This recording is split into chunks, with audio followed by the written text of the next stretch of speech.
अजित पवारांच्या विमानातील black box तपासणीसाठी परदेशात पाठवला जायची शक्यता। विमानाच्या तांत्रिक स्थितीची डीजीसीए कडून चौकशी सुरू। विमानात इंधनाचं एक्स्ट्रा कॅन ठेवल्याचा रोहित पवारांचा आरोप।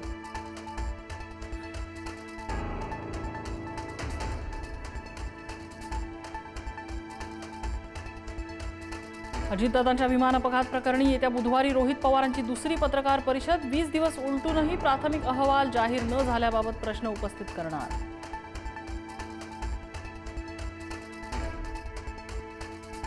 ठाकरे बंधूंनी महाराष्ट्र पालथा घातला असता तर महापालिका निवडणुकांचं चित्र वेगळं असतं। सामनातून संजय राऊतांनी टोचले कान।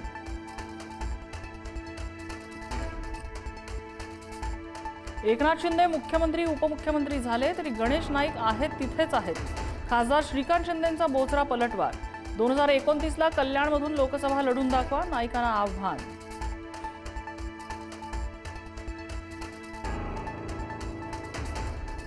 संभाजीनगरमध्ये अब्दुल सत्तारांच्या मंदिर दर्शनावर आक्षेप। सत्तारांनी शिवमंदिरात दर्शन घेतल्याने भाजप कार्यकर्ते आक्रमक। दर्शनानंतर भाजप कार्यकर्त्यांनी मंदिरात शिंपडलं गोमूत्र।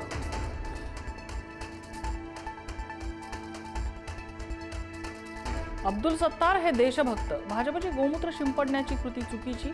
सत्तार प्रकरणावरून एकनाथ शिंदेंनी भाजपला सुनावलं।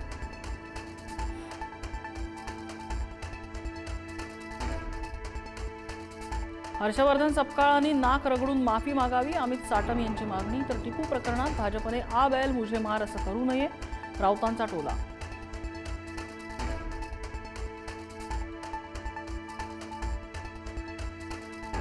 पुण्यातल्या राड्या प्रकरणी भाजप काँग्रेसच्या 100 कार्यकर्त्यांवरती गुन्हे।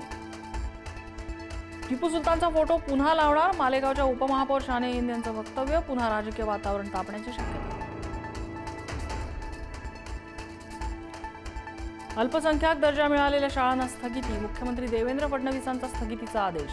अजित पवारांच्या निधनानंतर 3 दिवसात 75 शाळांना मिळाला होता अल्पसंख्याक शाळांचा दर्जा।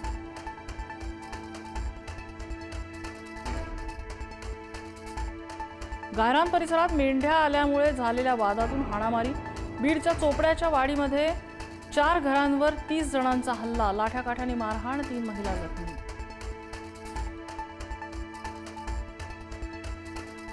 ऊस आंदोलन प्रकरणी राजू शेट्टी, सदाभाऊ खोत यांच्यासह शेतकऱ्यांना दिलासा। 2012च्या ऊस आंदोलनातील गुन्ह्यातून 21 आंदोलकांची निर्दोष मुक्तता। इंदापूर न्यायालयाचा महत्त्वपूर्ण निकाल।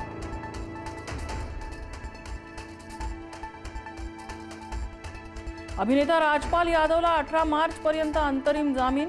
दिल्ली हायकोर्टाकडून जामीन मंजूर। आर्थिक फसवणुकीचा राजपालवर आरोप।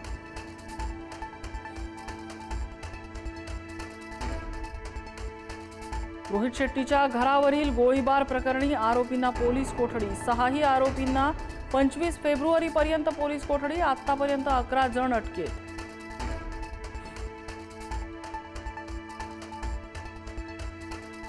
बलुचिस्तानच्या कैदेत असणाऱ्या पाक सैनिकांना ओळखण्यास पाकिस्तानचा नकार। सुटकेसाठी पाक सैनिकांची स्वतःच्याच सरकारकडे याचना। बलूच सैनिकांना सोडा तरच पाकिस्तान सैनिकांना सोडू, बलूच आर्मीची पाकिस्तान पुढे अट। फ्रान्सचे राष्ट्राध्यक्ष इमॅन्युअल मॅक्रॉन उद्यापासून भारत दौऱ्यावर।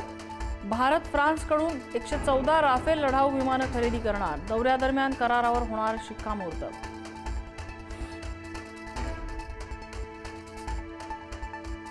नवी दिल्लीतील भारत मंडपममध्ये इंडिया AI इम्पॅक्ट एक्स्पो। पंतप्रधान मोदींच्या हस्ते एक्स्पोचं उद्घाटन।